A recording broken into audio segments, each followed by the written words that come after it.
I want to comment on the president's visit to Murima. I'll start off with the press conference or the interview he had, round table meeting with the journalists at Sagana State Lodge. But as we talk about Sagana State Lodge, I wanted to talk about saying that I have two intimate relationship with Sagana. Of course, there are two Saganas. There is Sagana Town and Sagana State Lodge. I'm talking of Sagana State Lodge. There are two intimate relationships between me and Sagana State Lodge. One, Sagana State Lodge is near where my mother was buried, was born, brought up, and buried there. She's buried at a place called Kayava. Kayava.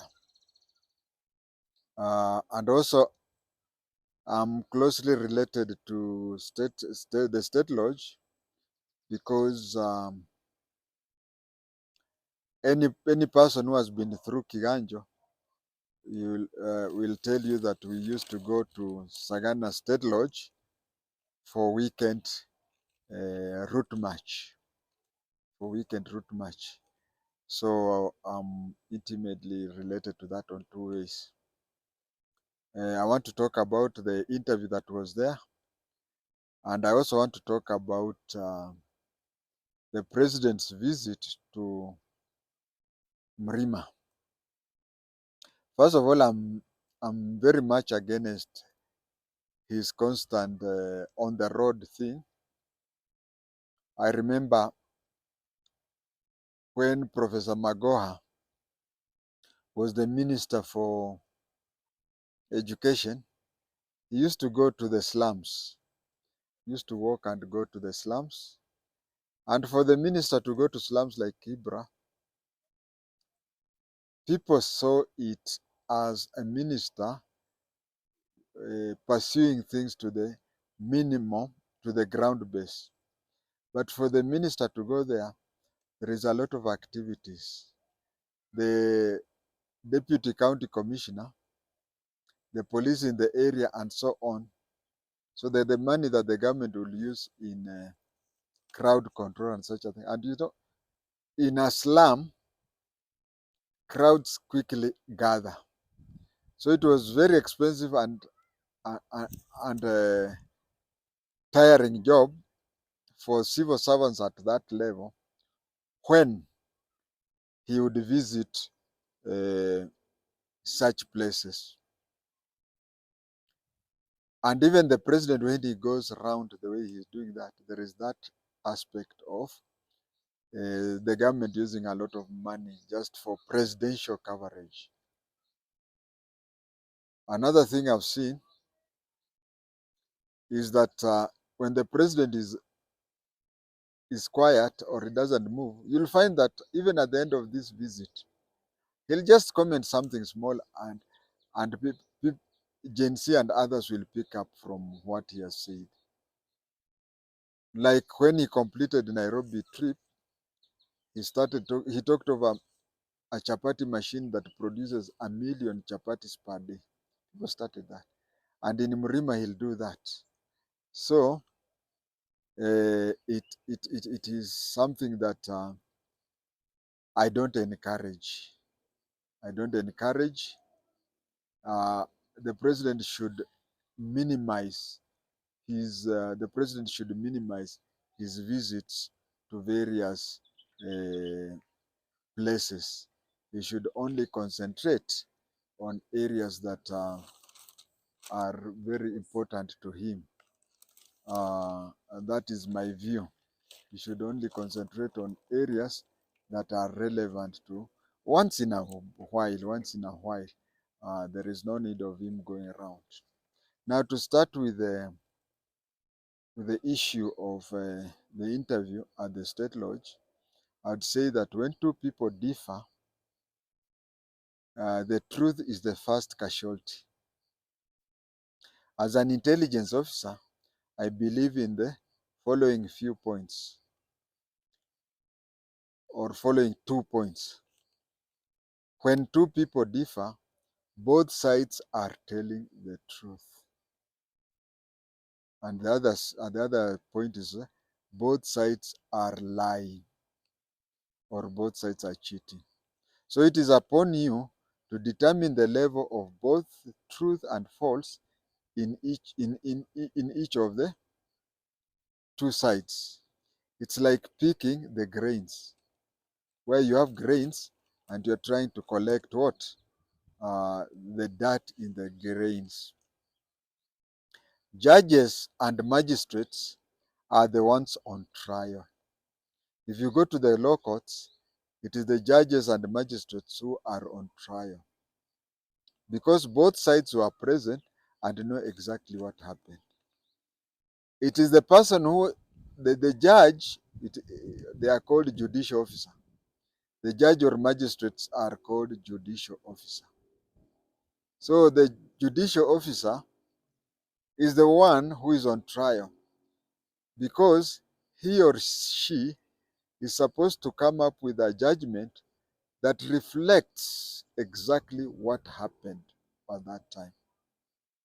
And the judicial officer has to determine that and tell those who are there that this is what happened. Now, he or she was not there, is telling them who are there what happened. So that is how it is.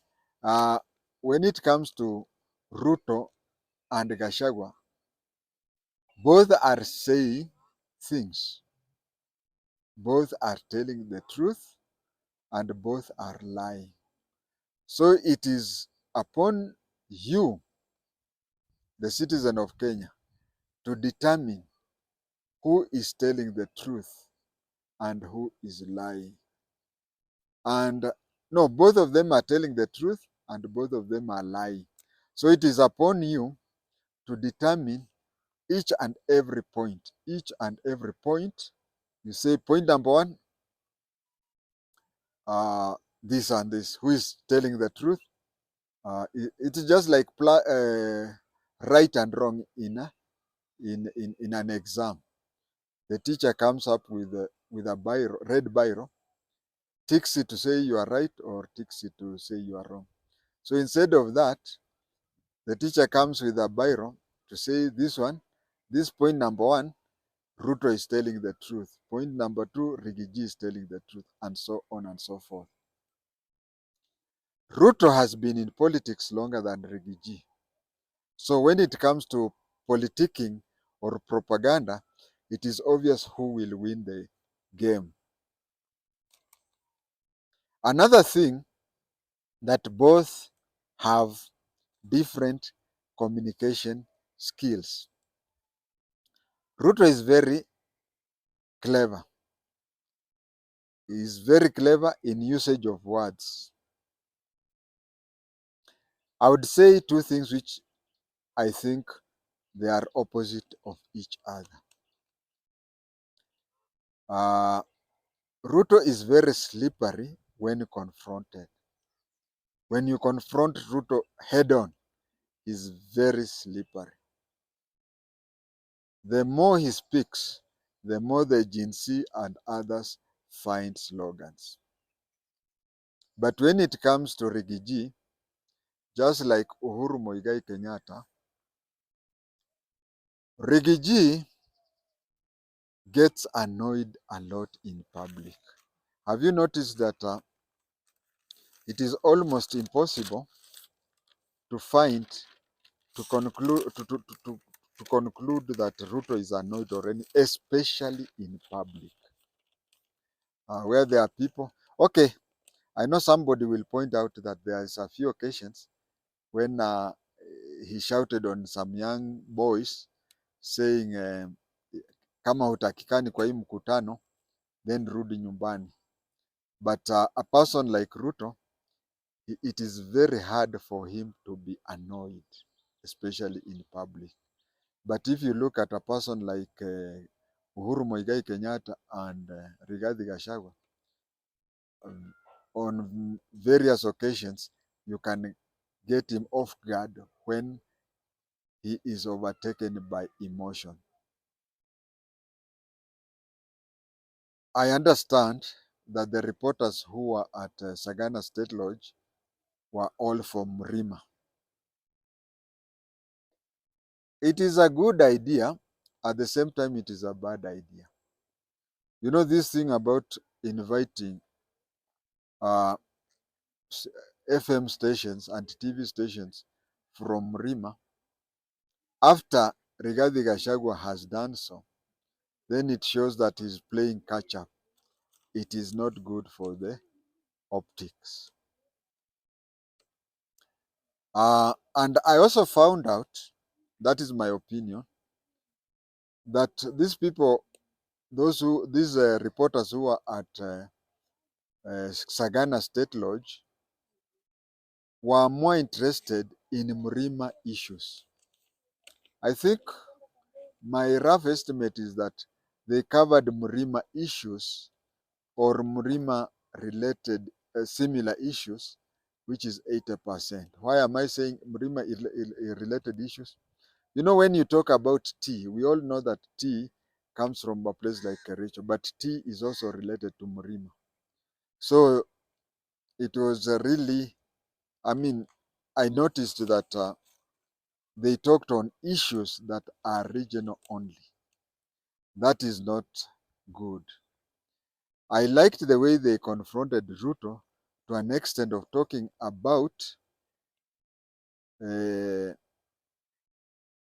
about various things, and they even called him a liar to his face. Yeah, they covered various issues and went to even an extent of telling him to his face that there are things that you promised and you did that. But one thing I noticed, a person like Ruto,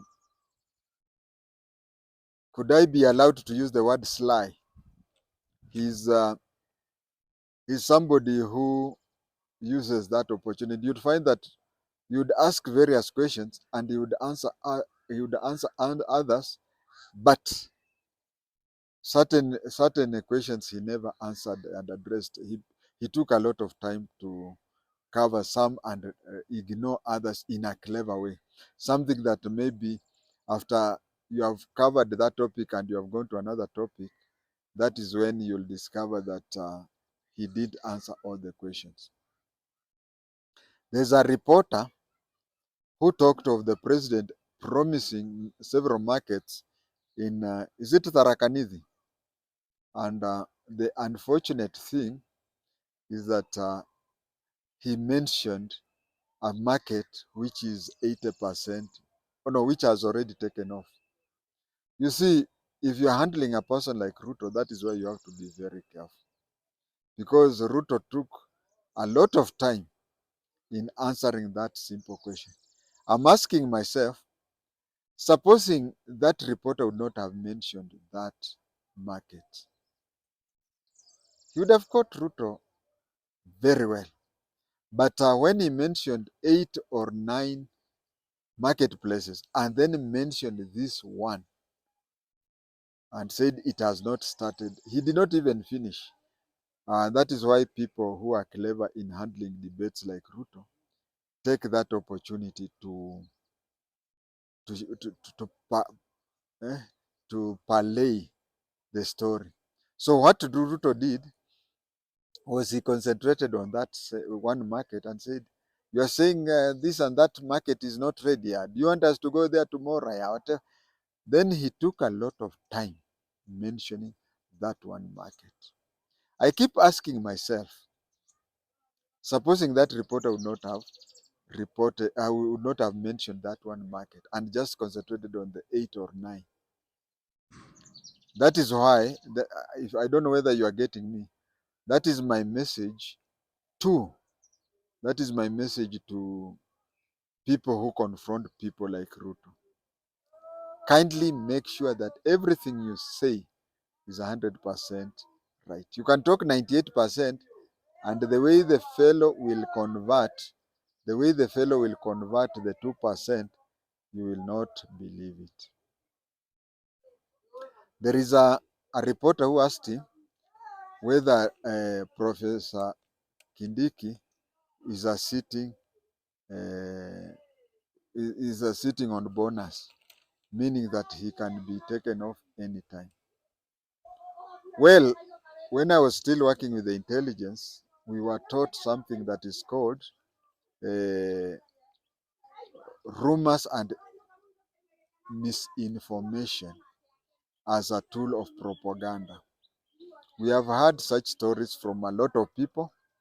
We have heard a lot of stories like this from a lot of people.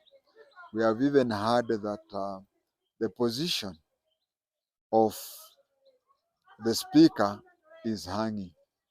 Yeah, people spread such information to keep, and you know, when lies get out, the lies usually travel fast. But when you come back with the truth, when you come back with the truth, the people will not have. When you come back with the truth. By the time you see, you'll find that some people. I've seen that with me. You find that some people are really attacking you for rumors. Once they attack you for rumors, when the truth comes in, that is when people start saying, "Don't you know that social media is full of lies? Don't you know?" Now they start to ask, but these very same people who tell you that, "Don't you know that social media is full of lies and whatever and innuendos," are the same people who are really attacking you as if that was gospel truth. Now that the truth has come out, they are the ones who are telling you, accept and move on. So these things, although in Swahili they say panapowaka moshi, but what I would want to say is that in such a case, in such a case like this one, I think a lot of people are creating stories just to keep the government in check, false stories. Another thing I noticed, uh, of which Rigiji may have commented on it, is this. And again, before I say that, I would say that as an intelligence officer, we were taught on how to use two different sources of information to confirm each other. Uh, Ruto talked about Rigazi's cases where Rigathi one time complained about Itumbi. Another time he complained about Farouk. Uh, and another time he complained about Ishungwa, among others. And what the president has said is that he got fed up because this crybaby all the time complaining, oh this and this, and even that the way the president commended was that Ichungwa was a crybaby. It confirms what it most likely confirms what Rigiji had said previously, because Rigathi Gachagua had said that at a public meeting, he said, "I'm the deputy president of Kenya, and if you are the president of Kenya, I mean, if you are a personal friend to the president of Kenya, that does not mean that you'll order me around." Allow me to say this. Allow me to say this, that I've studied presidents, even the US and whatever. We have always had the people behind the power. The most, if you are the deputy head of state and you think you are number two, then you are wrong. There's a time when the president left for a foreign trip, and Rigathi Gachagua, thinking that he's the acting president, he told the people, "Now you can go home." And the late Ogola told him, "No, nobody is leaving this place. Nobody is leaving this place until I say so." So if you are the deputy head of state and you think you are the second most powerful person in the country, think twice. Why am I saying so? Every government has a powerful person. But let me also complete the story about General Gola saying so. What happens in military protocol is when the president leaves the airport, nobody who accompanied him is supposed to leave the airport. That is a security thing. I think I have to tell those people who have no expertise in security, because that when you leave the state, when you leave the airport immediately, when you leave the airport immediately, it means that when you leave the airport immediately, it means that there is a risk of you informing people the president has left and whatever. So you are detained for some time for the president to move a distance away. Now you know why General Ogola told him, "You are not leaving until I say so." Uh, then I have come to say that you may be the deputy head of state and think that you are the most powerful, second powerful person. No, no. If you are lucky, you are number 4, but it is usually number 5 or 6. The second most powerful person after the president is the spouse. This is the only person who can tell the president, no, this can't happen. The third most powerful person is the power behind the throne. The power behind the throne. During Kenyatta's time, we had Bio Koinange. During Moi's time, we had Biwott, Nicholas Biwott. And during Kibaki, I don't know. Or Michuki. During Kibaki, there was Michuki. And during Kibaki, it was Michuki. And during Uhuru, it was Matiang'i. Then from there, there is the chief of the defense forces. And then the deputy head of state comes there. So Rigiji thought that by simply being the deputy head of state, he was the second most powerful person. No. In every country, each and every country, those who are around the president order people. We know 1970, we had Henry Kissinger. So we have such people, and they are there, and they'll also be there long after we have gone. Because they didn't know that, he literally took that. There is a question. There is something that the president said, maybe people did not notice it. The quarrel between Rigathi Gachagua and MPs, especially from his area. Rigathi Gachagua started complaining that some MPs were, especially from the mountain, were holding public whatever meeting, becoming more popular without passing through him. Without passing through him. First of all, if you look at any politics in Kenya, maybe in other countries, the president will always plant somebody in your home region. This person will be given a brief to disturb and discourage you. What do I mean? That is if you are the vice president. You'll find that Moi's first vice president, first of all, when Moi was the vice president, he was being discouraged and whatever by people. I think it was Seroni, because I remember one time Seroni telling Moi that he can leave his Tinderet seat, go to Baringo Central and be elected and put his stooge in Tinderet. That was when Moi was the vice president. A Kalenjin was challenging him. When Kibaki was the vice president, he had a lot of problems with Waruru Kanja. Waruru Kanja. So you find that that thing is there, and people, when you are given somebody to keep you busy, not to do what you are doing. So it is not something that started with Ruto. In the unlikely instance that Rigathi Gachagua will be the president, then you will also find his deputy president complaining the same things.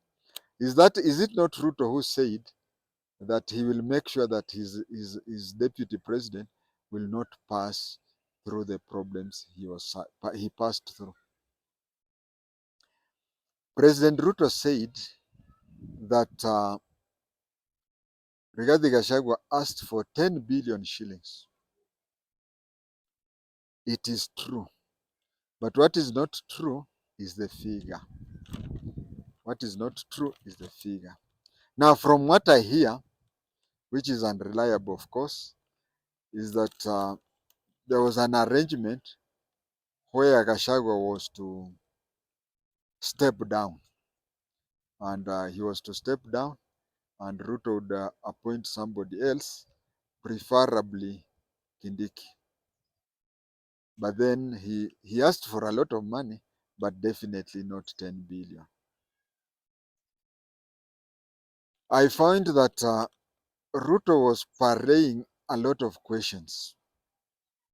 And there was a question he was asked about tea to Sudan, where he was told that because of our government organizing with the rebels, the government of Sudan had already banned tea taking there. I also found that he was parlaying a lot of questions, and he would, if you ask him 5 or 6 questions and he wanted to parlay one or two, he would spend a lot of time speaking on these other ones so that by the time he completes, he's very clever. He would talk to you to an extent that by the time he completes answering you, you have forgotten the 1 or 2 questions that that he did not cover. Somebody once said that with figures you can prove anything. That is a very good. Ruto is very good at that. He can tell you what when he uses figures. I can tell you he can really convince a Muslim. No, he can. Okay, I didn't want to say that, but he can convince a teetotaler to take a glass of wine. So if you want to debate with Ruto, avoid places where you allow him to explain a lot. He can sell ice to an Eskimo. Now we will talk about Muturi's issues. Muturi's allegedly couldn't work because he he had spent so many years without practicing. Now going to be the AG was having a problem. I like the panel that was asking him questions because they would really ask him a lot of questions and then they would trap him. Like one question he was talking, he said, "Oh, you see, Muturi is my friend and whatever," and then that is when he was asked, "So to you, you pay back to your friends instead of working for the nation." Muturi is allegedly couldn't work, and he was transferred to be a CS. Now the issue here is, and then there is a split the opinion here, is that the government has 3 arms. The government has 3 arms, and Muturi used to head one of them. Although he did not head it alone, but he headed the National Assembly. Heading the National Assembly, now being made the AG, I think Muturi must have suffered the same fate with Charity Ngilu. Charity Ngilu campaigned and won the seat of Kitui governor. And when she became the governor of Kitui, she realized that governorship is just a big name with somebody used to say that governor is a balloon that is called county council chairman that has been blown and it's about to burst. So she discovered that governorship, she was beyond that. One thing I would notice is that Muturi uh, couldn't work, let me put it that way, because the shoes were too little for him. He had big toes and small shoes. The office of Attorney General, compared to the position he was as a speaker, I think that one he couldn't work that way. There is the ego issue. Then he was transferred to be a CS. Now, I said that when two or three people talk differently, the first casualty is the truth. Muturi says that he noticed that the whole cabinet had been sacked, including him. And then he went and advised the president that you cannot sack an AG. You have to pass through a certain procedure. And you have allegedly sacked me. And then the president, then he advised the president. I think that story, I don't know whether Muturi himself convinced himself, because your boss sacks you and procedurally you go and advise him, why can't you do sack me in a proper way?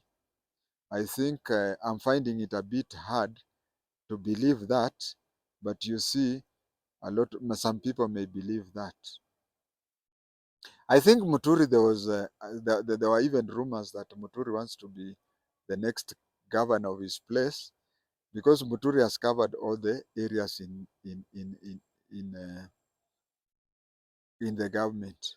He started off in the judiciary as a magistrate. He went to be to the legislature as an MP and a speaker later. He has been in the national executive as a AG and as a CS. I think Muturi wants to be a governor of his place, so that his CV is complete. That is my feeling. Another thing I would say, Muturi and Ruto, and I've already recorded that before. Muturi and Ruto disagreed long ago. And the issue of Gen Z gave the abductors an ample time to abduct Muturi's son, so that Muturi can read the sign. But Muturi is different, because people are telling him that you can disagree with the government and resign. We have so many people who have done that. One of them is Mother Karua. So why doesn't he resign, and why stick to the place and still miss cabinet meetings? I think of all things, uh, I think of all the things he did, I mean a cabinet minister does, I think cabinet meetings is the greatest of them, because in the ministry he has a lot of people run with him. But then when there is a cabinet meeting, his ministry is not represented. And again, what was his ministry? His ministry was to coordinate other ministries, the work which is supposed to be that one over the prime cabinet secretary. So it was not that he was unable to be AG, but my opinion is, I think from now henceforth, we should not have a politician to be the AG. I think AG needs a full-time lawyer like Dorcas, the current AG. And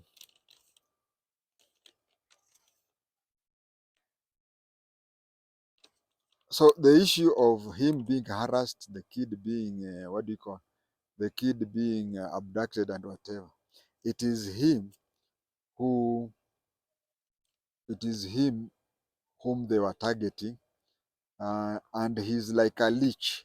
He's like a leech. After all those things and whatever, he could not voluntarily come out. He could not voluntarily come out. I just wonder. There was about two people, two reporters who questioned Ruto about the reshuffle. I think that there was the first one who questioned him, but Ruto did not address it. And then the second one repeated the same. That was bold, and even Ruto, the way he was unable. Ruto is very clever. Ruto can answer. He can sell ice to an Eskimo. But then, when he was confronted with this, I noticed that he was unable to answer that question. There came to the question of abduction. He talked of there used to be River Yala, at the river and other places where people would be abducted and their bodies found there. He talked of when he took over, he gave police financial and command independence. Uh, so he left everything to the police. But you see, he even said that the buck stops with him. And you see, the buck stops with him when the abduction are happening. Well, let us not talk about police because the abduction was not done by police. If you have been watching my videos, you'll notice that I said that the abductions were coming from NIS. 1 month later, I was proven to be right. But all in all, I would say that this issue of abduction, if I were Ruto's, spiritual leader, I would pray that nobody asks a question about abduction, because even though Ruto is very good in answering questions and whatever, but the question of abduction, he has tangled himself and he can't answer that. There was the question of relationship with Ndindi Nyoro. He praised him. That is, he was careful because they have not severed their relationship yet. But he parlayed the question by saying that Ndindi didn't offer himself for he didn't offer himself for the chairmanship. And then he contradicts himself and said that when ODM came in, it was decided that both the Rift Valley and Murima had to surrender three chairpersons to the incoming ODM. Now, when you say that, when you say that, when you say that, when you say that the MPs had the freedom of their own, the MPs had freedom of their own to choose which and which chairman to do that, and then later says that later he says that he didn't offer himself, then that says a lot. There's a sentence he said, kuna mambo sitaki kusema hapa. So you can interpret it the way you want, but me, I interpreted it saying that there are some issues which are not ripe right now.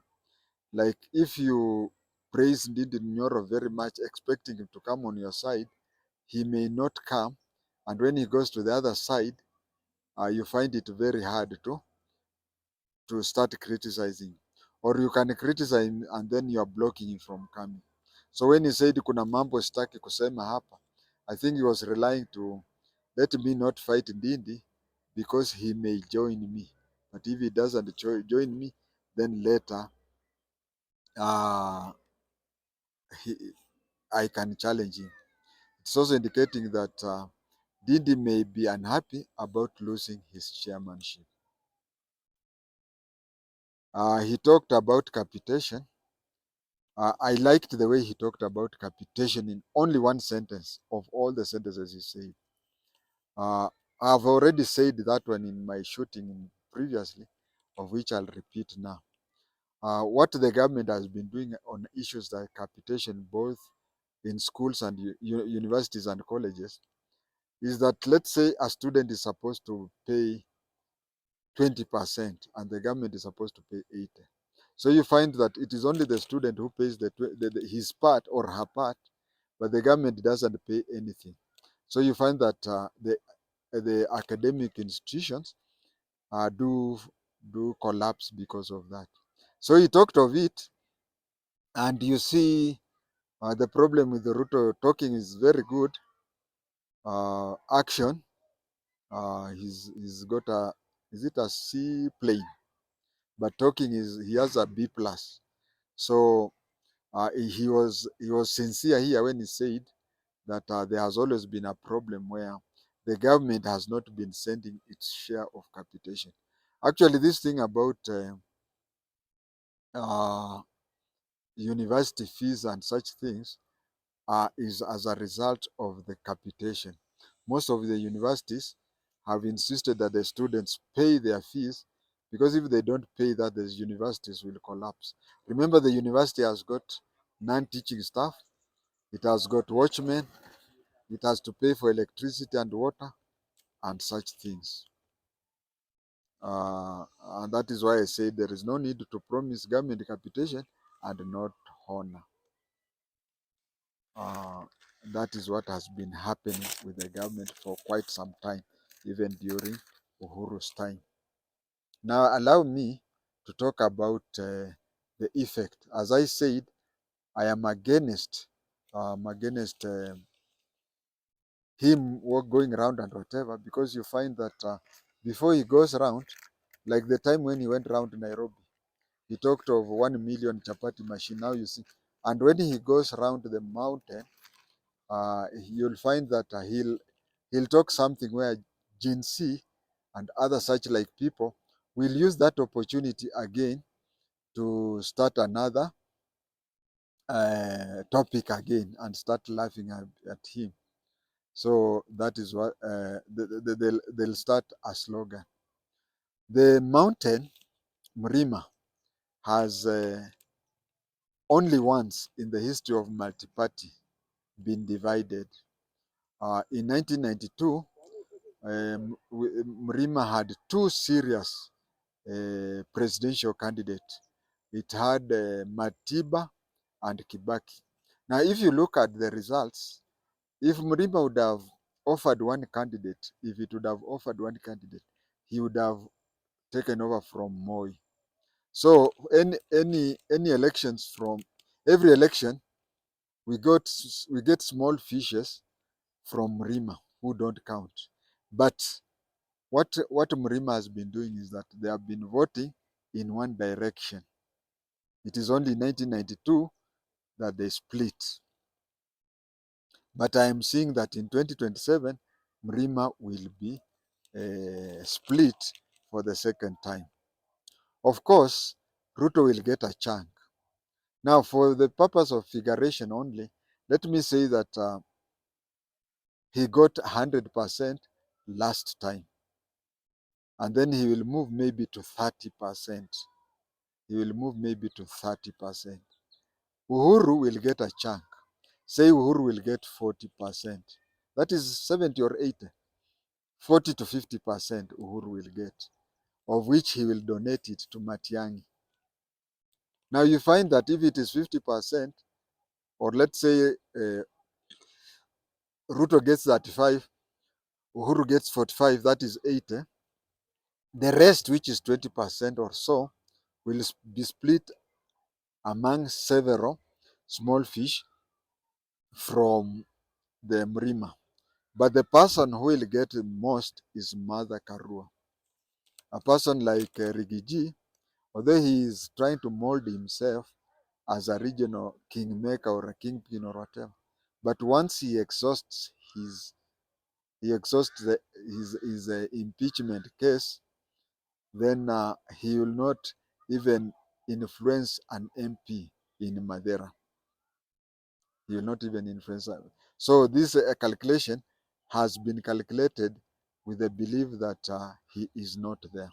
So that is what I'm saying, that for the first time, uh, for the first time, for the second time, the first time was 1992. In 2027, Murima will be seriously be divided into various forms, which means that in the future, Murima will not be a single force of which to influence that. And remember, 50% of what Ruto got was from Murima. Now, when it is fragmented, uh, and that is where they are headed, then Murima will not count in politics in future. Remember, if they were to be united, they would be effective. Uhuru sees Ruto as his worst enemy, and Uhuru sees Rigiji as his second worst enemy. So Rigiji was thinking, and you see Rigiji's things, there is a Swahili saying that nyani siku yake ya kufa, miti yote huteleza. Now, Rigiji wanted to unite with Uhuru. Uhuru and the Ndaragwa fellow, they have taken their Jubilee to Matiang'i. So you find that there's going to be a very big, serious division in the mountain. And Uhuru cannot reconcile with the Rigiji because of, it is only when Rigiji saw the sunset of his political life that he went and apologized to Mama Ngina and the Kenyatta, whatever. But he had done a big damage long before, when he had, he,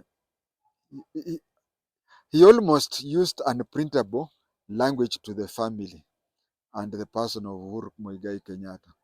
So for him to be united with Uhuru Muigai Kenyatta, I can say that for Uhuru to wholeheartedly support the two, Ruto and Rigiji, I don't see that possibility.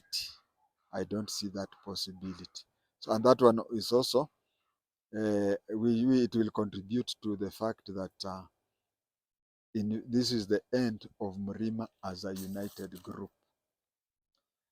Thank you, viewers, for watching my video. I've been sick for several weeks, if not months, around 7 weeks, and that is why I've been recording indoors.